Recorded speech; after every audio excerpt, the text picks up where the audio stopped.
मत।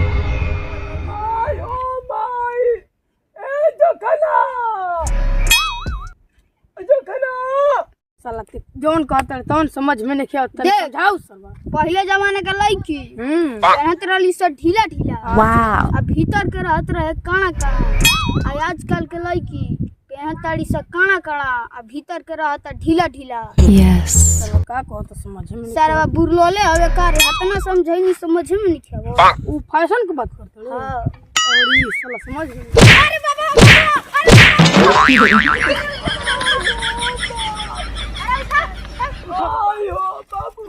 वाह बाबा हम एक बात कहना चाहते हैं। मैंने कहना चाहता नहीं कि ना ताकत आप में है ना आपके हड्डी में है। ताकत तो उसमें है बिना हड्डी के आप में आपके चाटी में है। यस कौन का कहता है रे?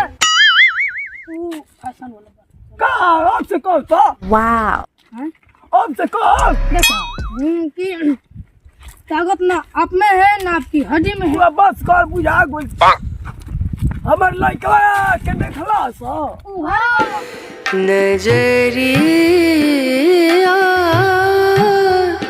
लागे नहीं कहीं और। नजरिया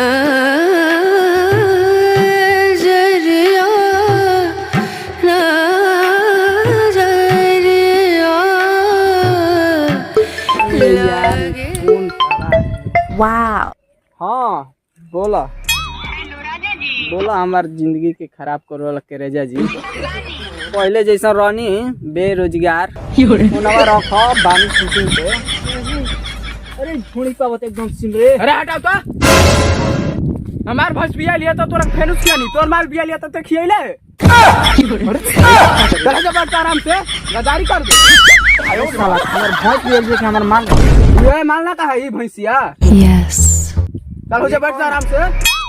ये कौन है तो छीना छीनी क्या करते रहे? वीडियो ना बनी तुम बना दे पकड़ी अब टूटी मैं फेनु तोरा खिया नहीं तेना खिएबे नो चल चल दे है ना दे लास्ट के कोई हमार भाई बचल बस शूटिंग करेंगे बस कैमरा खो देगे भाई।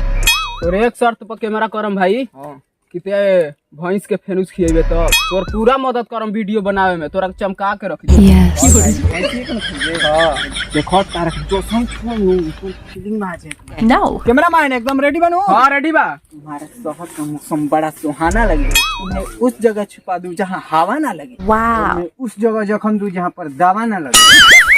साला कहाँ दिखाई देता बस होई जो एकदम मिलियन में आई लोकल बा जबरदस्त तो उघारे पे मर गए।